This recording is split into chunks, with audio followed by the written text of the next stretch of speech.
महाराजा विक्रमादित्य एक वीर न्यायप्रिय और उदार शासक थे। एक बार वे अपने गुरु से मिलने उनके आश्रम गए। गुरु के चरण स्पर्श करके उनके सामने बैठ गए और बोले, महाराज मुझे कोई ऐसा प्रेरणादायक वाक्य बताइए जो न केवल मुझे बल्कि मेरे उत्तराधिकारों को भी सही मार्ग दिखाता रही। गुरुजी ने कागज पर संस्कृत का श्लोक लिखकर उन्हें दिया। इसका अर्थ था कि हर दिन यह सोचना चाहिए कि दिन अच्छे कामों में बीता है। सिर्फ साधारण रूप से विक्रमादित्य ने उस श्लोक को अपने सिंहासन के ऊपर लिखवा दिया और रोज बैठने से पहले सोच ली क्या उन्होंने उस दिन कोई अच्छा कार्य किया है या नहीं। एक दिन बहुत व्यस्त होने के कारण वे कोई अच्छा काम नहीं कर पाए। रात को सोने से पहले उन्होंने सोचा तो पाया कि उस दिन उनके हाथों से कोई धर्म कार्य नहीं हुआ। इसलिए वे राजमहल से बाहर जंगल की ओर चल दिए। वहां उन्होंने देखा कि एक गरीब किसान ठंड में खेत की रखवाली करते करते सो गया है। महाराज ने अपनी गर्म चादर उतारी और उसे उड़ा दी, फिर चुपचाप वापस राजमहल लौटकर सो गए। उन्हें महसूस हुआ कि गुरुजी का वह श्लोक उन्हें हमेशा अच्छे काम करने की प्रेरणा दे रहा है। एक बार राजा विक्रमादित्य ने घोषणा की कि अगले दिन सुबह जब महल का मुख्य दरवाजा खुलेगा तब जो भी व्यक्ति महल की किसी चीज को छू लेगा वह चीज उसकी हो जाएगी। यह सुनकर लोग बहुत खुश हुए और आपस में बातें करने लगे कि कौन सी कीमती चीज को हाथ लगाना है। अगले दिन सुबह जैसे ही दरवाजा खुला लोग दौड़कर महल के अंदर गए और अपनी पसंदीदा चीजें छूने लगे ताकि वे उनकी हो जाएं। सभी जल्दी में थे। राजा विक्रमादित्य अपनी जगह पर बैठे सबको देख रहे थे और मुस्कुरा रहे थे। उसी भीड़ में से एक समझदार युवक राजा की तरफ बढ़ा और उनके पास जाकर उन्हें छू लिया। राजा विक्रमादित्य उसके हो गए और राजा की सभी चीजें भी उसकी हो गई। यह देख सभी लोग हैरान रह गए। तब कुलगुरु उठे और बोले, जिस तरह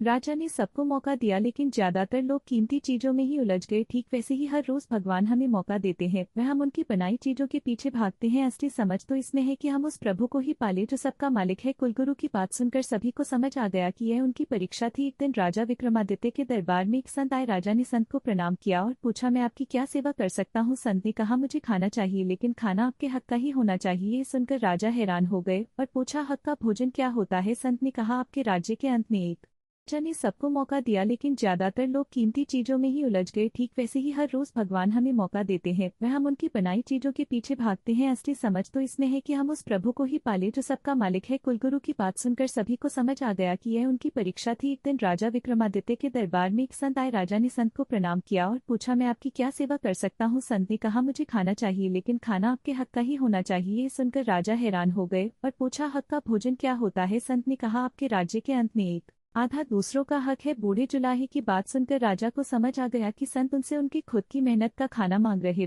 थे। इसके बाद राजा ने अपनी मेहनत से कमाए धन से संत को भोजन कराया। इस कहानी से हमें यह सीख मिलती है कि जब भी हम किसी की मदद से काम पूरा करें तो उन्हें श्रेय और सम्मान जरूर दे। राजा विक्रमादित्य बहुत दानी और प्रजा का ख्याल रखने वाले थे। उनके राज्य में लोग सुखी और संपन्न थे। एक गरीब ब्राह्मण परिवार यह सोचकर कि राजा विक्रमादित्य के राज्य में कुछ अच्छा होगा वहां आ गया और कुछ समय भिक्षा मांगकर अपना जीवन चलाने लगा। ब्राह्मण की पत्नी ने कहा, राजा विक्रमादित्य बहुत बड़े दानी है, तुम रोज रोज भीख मांगते हो, क्यों ना राजा से एक छोटा सा घर और अनाज मांग लो। कई बहस के बाद ब्राह्मण दरबार जाने को तैयार हो गया। ने सोचा कि राजा से एक छोटा सा घर और अनाज मांगेगा। ब्राह्मण दरबार के लिए निकल पड़ा। रास्ते में वे सोचता जा रहा था कि इतने बड़े राजा से एक छोटा घर मांगना ठीक रहेगा या नहीं। जैसे तैसे वे दरबार पहुंचा। दरबार ने उससे आने का कारण पूछा तो ब्राह्मण ने अपनी मांग बता दी। यह सुनकर दरबार ने मजाक में कहा, अरे ब्राह्मण राजा से छोटा घर मांग रहा है उनका महल मांग ले। ब्राह्मण ने इस बात को मजाक समझा नहीं और राजा के सामने पहुंचते ही घबराहट में राजा का महल मांग लिया। राजा विक्रमादित्य ने मुस्कुराते हुए अपना महल ब्राह्मण को दान कर दिया। यह देखकर सभी दरबारी हैरान रह गए कि राजा ने बिना सोचे अपना महल दे दिया। ब्राह्मण अपने परिवार के साथ महल में रहने आ गया। जैसे जैसे रात हुई महल में डरावना सन्नाटा और हवा का तेज शोर होने लगा। ब्राह्मण और उसका परिवार इतने बड़े महल में डर से कांपने लगे और सभी एक कोने में बैठ गए। रात भर उसकी पत्नी उसे कहती रही कि हमें एक छोटा घर ही मांगना चाहिए था। अगले दिन सुबह ब्राह्मण दरबार में गया। वह राजा विक्रमादित्य के चरणों में गिरकर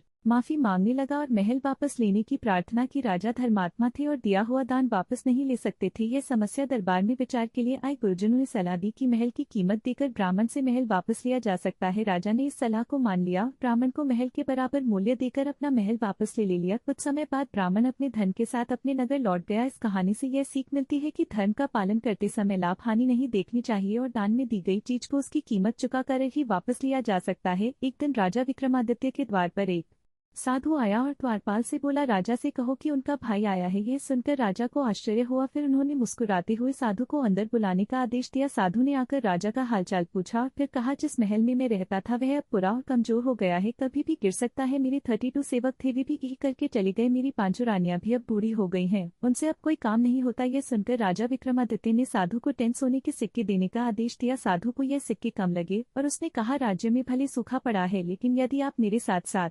समंदर पार चले तो सोने की खदानें मिल जाएंगी, मेरे पैरों में इतनी शक्ति है कि समुद्र भी सूख जाएगा। राजा ने कुछ सोचकर साधु को 100 सोने के सिक्के देने का आदेश दिया। साधु के जाने के बाद मंत्रियों ने राजा से पूछा, महाराज आपका तो कोई बड़ा भाई नहीं है, फिर आपने इस साधु को इतना इनाम क्यों दिया? राजा विक्रमादित्य ने समझाया, साधु ने मुझे भाई कहा क्योंकि उसने भाग्य के राजा और रंग वाले पहलू को जोड़ा। उसके जर्जर महल से उसका मतलब उसके बूढ़े शरीर से था। 32 सेवक उसके दांत थे और 5 बूढ़ी रानियां उसकी 5 इंद्रियां। समुद्र का उदाहरण देकर उसने मुझे संकेत दिया कि मैं उसे पर्याप्त इनाम नहीं दे रहा था। उसकी समझदारी देखकर मैंने उसे 100 सिक्के दिए। कहानी से यह शिक्षा मिलती है कि किसी के बाहरी रूप को देखकर उसकी बुद्धिमानी का अनुमान नहीं लगाया जा सकता। संस्कृत के महान कवि कालिदास बहुत कुरूप थे। एक बार वे सम्राट विक्रमादित्य के दरबार में अपनी रचना सुना रहे थे। हर तरफ से प्रशंसा हो रही थी कि तभी सम्राट विक्रमादित्य ने सबको चुप करा दिया। दरबारी शांत हुए तो सम्राट ने कालिदास से पूछा, आपकी बुद्धिमत्ता और विद्वत्ता का तो कोई मुकाबला नहीं, परंतु एक सवाल हमेशा मन में आता है कि आपका शरीर और रूप रंग आपकी विद्वत्ता के अनुरूप सुंदर क्यों नहीं है? इस पर कालिदास ने उस समय तो कुछ नहीं कहा और चुप रहना ही उचित समझा। बात वहीं खत्म हो गई। एक दिन सम्राट बाग में बैठे थे और साहित्य पर चर्चा चल रही थी। कालिदास भी पास ही बैठे थे। इसी दौरान सम्राट को प्यास लगी और उन्होंने पानी मांगा। कालिदास तुरंत 2 सुराही आव लेकर आए। इनमें से एक सोने की थी और दूसरी मिट्टी की। कालिदास ने पहले सोने की सुराही से पानी निकालकर सम्राट को दिया, जो गर्मी की वजह से ठंडा नहीं था। सम्राट को यह अच्छा नहीं लगा। फिर